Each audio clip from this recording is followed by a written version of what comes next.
Hi everybody, Jeff Riddolls here. I'm the producer of Franchise Hockey Manager 2. If you play the game, you probably know that we released the final update for it, version 2.7.53, a couple of days ago. And like last time, I thought I'd do a short video explaining some of what's in the update. It's not quite as involved as the one we did previously, which added a couple of new features, but still it's a little easier to watch this and going through the very dry and bare bones patch notes. So the first thing I should probably mention is that there were a couple of issues that slipped through the testing. So we released a hotfix earlier today, so the version you're actually seeing, if you've updated by now, is 2.7.54. The most significant of those was a problem with the changes we made to keep teams from trading players that they've just acquired via free agency or trade, so you don't get that rapid turnover that a lot of people were noticing. It's a bit of a stopgap fix, but until we can get something a little more thorough done in FHM2, where we're going to be rebuilding the whole transaction AI, this should do pretty well for now. The problem was when we did this, it introduced an issue with the historical version of the game. When you can see I'm in 1973 here, if you went to make a trade like I'm setting up right now, you would, if you were playing 0.53 version, you would be getting an error message right here saying that the other team probably wasn't going to accept the trade because they had just acquired the player. Obviously that's and that was happening to every single trade you tried in historical. The problem was that what we do at the start of the game is set an arbitrary date of acquisition for each player, since we don't have complete transaction records for everybody. And in the modern game, that date is set far enough back that it doesn't affect any players at the start of the game. It's only when players get traded at the beginning of a new game or signed as a free agent, drafted, whatever, that date will change, and the AI will say, okay, well, I've just got this guy, I don't want to trade him to you. What was going on in historical was it should have been setting that date relative to the current season. It wasn't. It was actually setting that date when you started the game to a point which was effectively far in the future of most historical starting dates.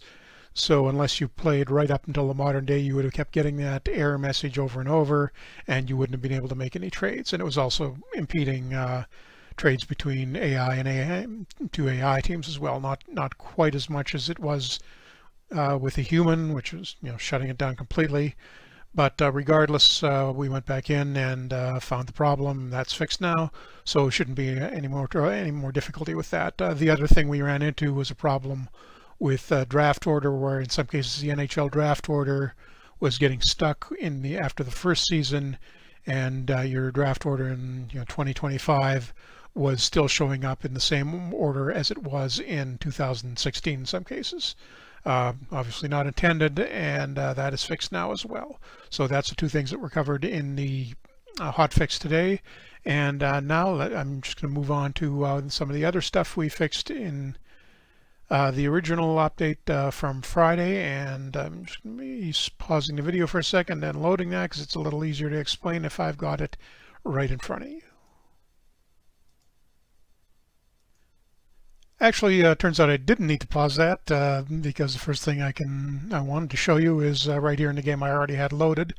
If you take a look at the roster screen and have a look at the salaries, this is 1973. You can see that formerly that would have been, the numbers you would have been seeing here would probably have been 50,000 and lower. That's now a little more reflective of what the actual salaries were in that time period. It's been difficult finding a lot of solid data on what historical salaries were.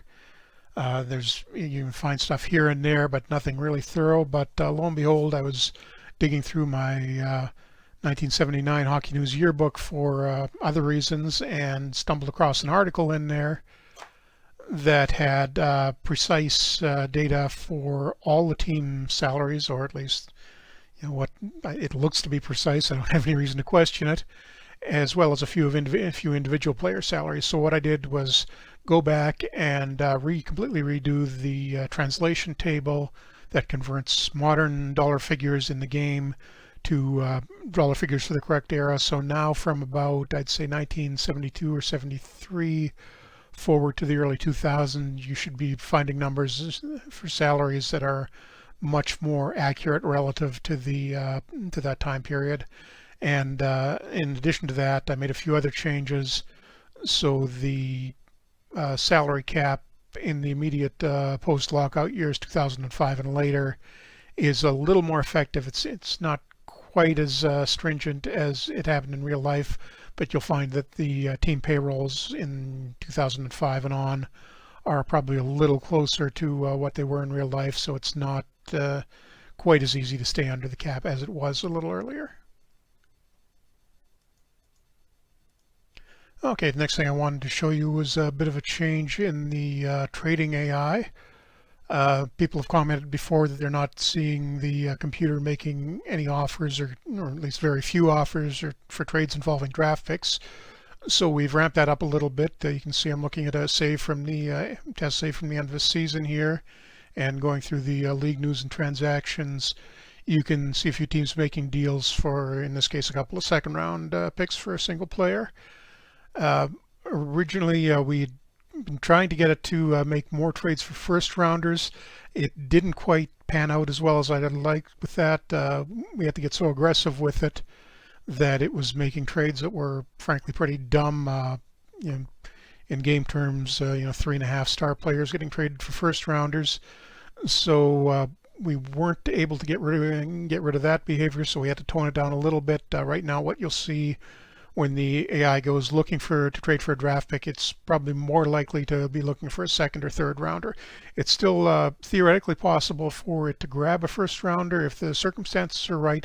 It just won't be quite as frequently as you would expect in real life. But you should notice a definite improvement in the number of computer-run teams that are making trades for first rounders now, or for draft picks rather. Next thing, scouting, or rather computer run scouting. We've had a few comments on that it wasn't the AI wasn't making very sensible choices when it came to setting its own scouting, or when you asked it for advice, it would do some strange things. What we've done is revamp it so it's a lot more likely to send scouts to areas that are relatively local to them. If I'm just looking at the scouting list for the Ducks right now in this game, you can see that the scout that's based in Northern Europe is scouting in that area. Somebody who's based in California gets Western U.S. OHL draft region is looking at Ontario. So generally, these scouting regions will be used a lot more efficiently by the AI, which should improve the scouting of the AI teams, as well as the advice that you get out of your own scouts if you opt to leave the scouting in the AI's hands rather than doing it yourself. Next thing, if you had played as the KHL, played in the KHL before, you may have noticed that in the draft, teams tended to select pretty much only players from Russia or Belarus, and even the non-Russian teams in, say, Finland or Slovakia, or there are several of them, several non-Russian teams in the KHL. They were tending not to select players from their local region, which isn't really how it works. As it happened, we made a few changes here, and it turned out even better than we expected. I ramped up the local preference for the non-Russian teams, and now you can see if I sort by this, looking at Dinamo Riga, and you can see in the draft, everybody they've taken is a Latvian. There'll be occasional exceptions to this. They won't be completely slavishly only taking local players, but the tendency will be much more realistic to what they do in real life, drafting players from their local area, and it'll also carry into the roster management in general. They will prefer local players much more strongly than they will for any other reason. So you should see some improvement in that regard. Okay, and if you've played in the Federal League, you may have noticed that there was a tendency for pretty much all the teams in that league to get overwhelmed with players being sent down from the ECHL to the point where it was difficult to manage to find a place for your own players to play. You can see from this screen here that pretty much I think all of the guys on this roster at the end of the season are contracted directly to the Federal League team. There's nobody who's sent down. What I did was just rework some of the lower level affiliations, which aren't even, technically, strictly speaking, official affiliations. Just in real life, they're more of tendencies which ECHL teams tended to send players down to the Federal League. I've redirected those affiliations to other places now where it doesn't interfere with management in the Federal League. So if you want to play down there, you should be able to do it now without having the team that's above you interfering with your roster too much. A couple of notes here about lines. There was a lot of confusion since pretty much the release of this version about what the AI lineup assistant was doing. It had been very aggressive when you left. Show it here in manager options.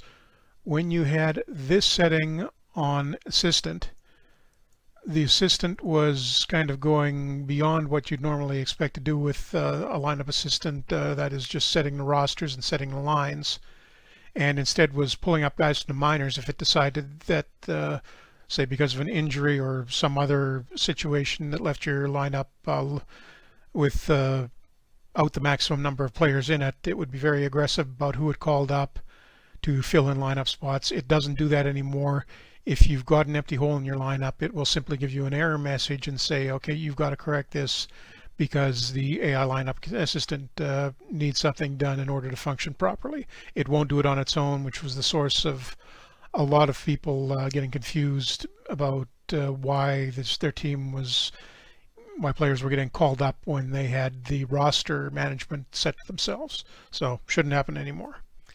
The other thing, while I'm on the lineup screen, we've made a few adjustments to the selection of the power play and penalty killing units. The second power play unit, which had almost always been using a forward on the point on the second unit, now is a lot more likely to use a defenseman. That just tones down the use of the forward on the point to a little more realistic level, just going by the patterns of usage I've seen in the real NHL this season. That actually seems to have been a little less common this year. Not quite sure why, but the trend's going in that direction, and we've had a couple of requests for it, so we backed off the usage of the forward on the point in the second power play unit. And also on the penalty killing units, 4-on-5, 3-on-5, we've changed the AI a little bit. What it was doing before was it wanted somebody who was good on face-offs on each unit. For obvious reasons, you got to face off in your defensive zone when you're shorthanded. You want a good face-off guy out there. The problem was it was doing that by looking primarily for the players' position ratings and just looking for a good center. Logically, that's not going to be as good as looking for a guy whose face-off ratings are actually good. So what it does now is places the priority on looking for a good face-off guy, regardless of what his main position and overall skill level is, instead of just looking for who's the center and who's the best center and putting him out on that unit, which was leading to some guys getting penalty killing time when they really don't get that much time in real life. So that should be fixed now, and you should see the penalty killing and power play minutes for players looking a little more close to what they are in real life.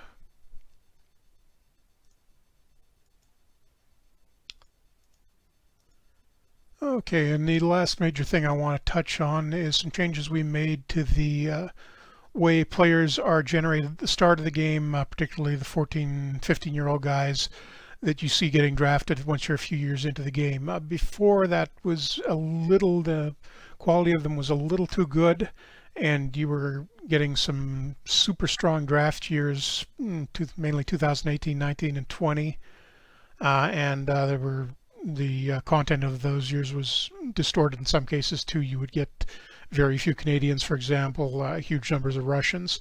So we've made a few changes in there, and I have also been going back through the prospect pools, at least for the prospects that are likely to go in the first few rounds in 2016 through 2020, and making some changes there to try and get a good balance going forward.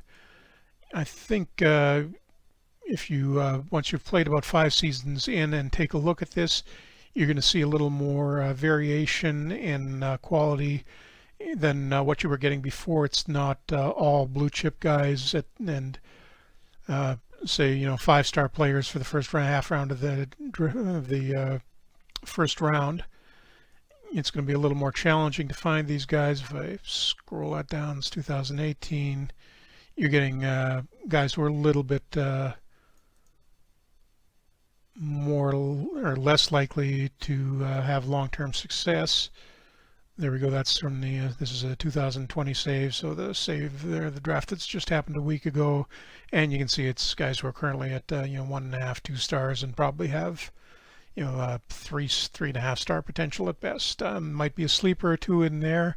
I've seen it in testing a few times, but you should definitely get a little more variation in your draft results now, and even going back with the real players in 2016, I think you should see quite a bit of improvement in that. And I think that is pretty much everything that I wanted to cover. There's a few other things that might be worth mentioning offhand. We made some changes to that, well, aside from, there's a usual collection of crashes that came up in some fairly rare circumstances that won't happen anymore. I mentioned we reduced the tendency of teams to trade players several times in a row. They'll tend to keep guys on the roster a little bit longer now. There's still a chance they will move guys in rapid succession. It's just much less likely than it used to be.